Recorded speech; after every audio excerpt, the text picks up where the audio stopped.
कहियो ने फोन करके लै छो समाचारवा हो।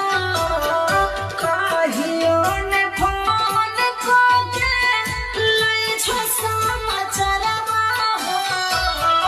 राखी बन्हावे हो भैया आई हो हमारो घरवा हो। राखी बन्हावे हो भैया आई हो हमारो घरवा हो।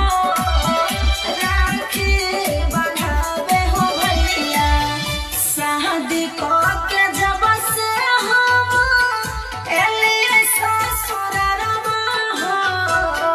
शादी के जब से हम एलिए ससुरवा हो।